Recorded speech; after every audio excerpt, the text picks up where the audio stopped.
Magandang hapon mga kababayan. Ipapakita ko lang sa inyo itong lahat na pangdarambong ng Marcos administration. Sana po hindi natin makakalimutan itong lahat na bilyon-bilyon na pera natin na ninakaw ng gobyernong Bangag Marcos Jr. Ito po siya. Para mailagay sa documentary na ito po ang ligasiya ng Marcos Jr. administration. Ayan, 241 billion sagaan na illegal insertion in national budget, 500 billion flood control budget, 250 billion Maharlika funds na hanggang ngayon wala nang balita kung ano na ang nangyayari sa Maharlika funds. 129 billion gold reserves na binibinta ni Bangag. Ito lang na presidente ngayon na walang kalamidad, walang pandemic, walang ano-ano na nagbibinta ng gold reserve ng Pilipinas. Sana hindi ginagalaw yan dahil yan po ang reserba natin kung magkalitsi-litsi ang Pilipinas. Noong panahon nga ni PRRD, hindi siya nagbinta ng gold reserve ng bansa. Dahil matalino si PRRD, alam niyang gumawa ng paraan. Hindi katulad nitong estupidong bubong presidenting Bangag na adik, ayon kay Amy Marcos, mismo kapatid, nag-expose na isang drug addict, cocaine addict, ang buong pamilya ni Marcos Jr., asawa at mga anak, gustong ubusin ang gold reserve ng Pilipinas. Hindi natin alam kung saan napunta itong 129 billion na income sa gold reserve na binibinta ni Marcos Jr. Tingnan nyo mga kababayan, magpatanga-tanga pa ba kayo? Magpabingi-bingian pa ba kayo sa ginawa ni Marcos Jr.? Sobra na po ang pangdarambong ng hayop na to. Ayan pa, 117 million na PDIC. Alam nyo kung ano tong PDIC? Ito po ang proteksyon ng mga natin sa mga depositor sa bangko. Katulad nyo, katulad ko, halimbawa, kung nasunog yung bangko, itong PDIC ang magbabayad sa atin. Ayan, kinuha rin 117 million. 89 billion na PhilHealth funds. Until now, hindi pa binalik ni Bangag. Sabi lang niya noon, last year, na ibabalik niya ang 60 billion sa PhilHealth. Pero hanggang ngayon, hindi niya pa binabalik sa atin.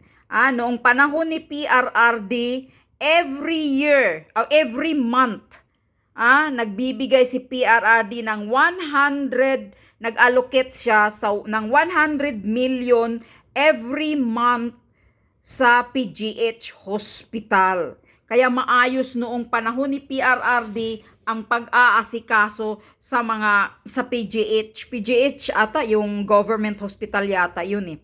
Okay. Ito pa, sa GSIS funds na kinuha nila, 62.5 billion. Saan napunta itong mga lahat na bilyon-bilyon na pera? Napunta doon sa mga malita-malitang ninakaw nila. Yun. 62 billion sa SSS funds natin. Ang putang ina, kaya pala nagkapiit-piit ang SSS funds noon. Pag mag-contribute ka, parang voluntary lang. Ngayon, hindi na eh. Parang pilitan na. Kailangan na talagang mag-contribute ka sa SSS. Tingnan nyo kung gaano tayo ginagahasa ng gobyernong Marcos. 62 billion sa Land Bank of the Philippine Funds. Kinuha rin nila pati Land Bank. 62 billion sa DBP Funds. 14.370 billion sa Small Town Lottery Prize Funds. Grabe. Tingnan nyo.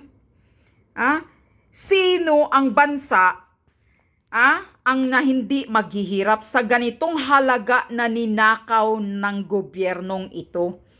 Kaya ngayon, marami ng ilang milyon na ang mga gutom na hindi na makakain ng tama, hindi na masusuportahan, mapapakain yung mga anak nila. Tudong kayod sila, tumataas pa yung petrolyo. Ha? Tingnan nyo mga kababayan, huwag kayong magpatulog-tulugan.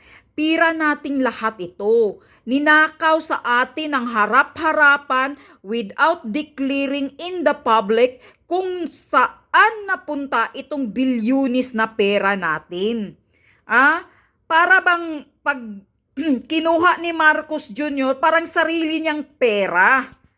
Parang sarili niyang dugo, pawis niyang pira na kinukuha niya. Hindi mo pira yan, Marcos Bangag. Mahiya-hiya ka naman. Talagang runs in your blood talaga ang pagkamagnanakaw mo. Ina mo, ama, yung ina mong matanda, kailan pa kaya matigok yan si Imelda, na convicted sa 7 graft and corruption. 7 counts of graft and corruption. Pasalamat kang Judas ka na hindi yan pinakulong ni PRRD dahil sa katandaan niya. That is the reason. Pero trinaydor mo si PRRD. Beside na matanda na si PRRD, pinamimigay mo pa sa dayuhan, pinakulong mo pa doon sa dahig. Putang ina ka. Nilibing pa yung nabubulok mong ama, hindi pinapakulong yung dinipinsahan pa yung matanda mong inang kawatan, na hindi makulong. Tapos ganito ang sinukli mo kay PRRD. Pinakulong mo, pinagluklok mo doon sa dayuhan. Judas ka talaga, na adik ka, putang ina ka, Marcos ka. Kawatan ka talaga. Magpapakunyari ka pang salitang hindi mo alam kung saan napunta, bakit ganito kalaki ang flood control na pagnanakaw. Nagmaang-maangan pa ang Judas. Sino ba ang nagperma? Sino ba ang nag-approve sa GAA budget? Judas ka. Di ba ikaw? Nagpapakita lang sa salita mong yan na nagpapakunwari ka, nagpapakita lang na hindi ka nagtatrabaho. Baka nagsisinghot ka lang, hinayupa ka. Papakunwari ka pang, sabi, hindi mo alam bakit nagkaganito ang korupsyon na sobra-sobra. Kalimutan ata ng gago na to na siya ang presidente. Siya ang naghuling nag-approve sa budget. Hindi mo binasa, yan ang katotohanan dahil tamad ka. Mismo si Amy Marcos nagsasabing tamad ka. Judas ka. Pagsisinghot lang ang ginagawa mo. Tapos gaguhin mo pa kami, sabihin mong binasa ko. Wala naman akong nakikita na ganitong mga insertion sa budget. Alam mo, Marcos Jr., kung matapos mo man ang term mo, makukulong ka talaga, tandaan mo yan. Ipapakulong ka talaga ni Sara Duterte pag nakaupo si Sara Duterte. At itong mga himod-puwit sa'yo ngayon, tandaan mo yan, pag nawala ka na sa term, pagka-presidente mo dyan, kupal ka, lahat yan magbabaliktaran na yan. Lalo na yung mga bayaran na media, magsisimula na naman yung pagsisigaw na Marcos magnanakaw. Marcos magnanakaw. Noon, panay ang sigaw ng Marcos magnanakaw. Never again to Marcos. Never again to Marcos. Pero ngayon, lahat ng media tahimik. Bakit?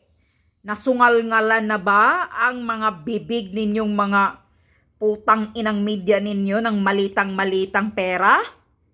Yan. Tinago nyo. Ngayon si Sara Duterte lagi ang pinag-anuhan ninyong impeachment. Akala ninyo malinlang ninyo ang taong bayan. Gising na kami, mga putang ina ninyong mga congressman kayo. Kayo ang mga kawatan. Kayo ang mga buayang krokodil dyan sa Congress. Huwag nyo kaming gaguhin, putang ina ninyo.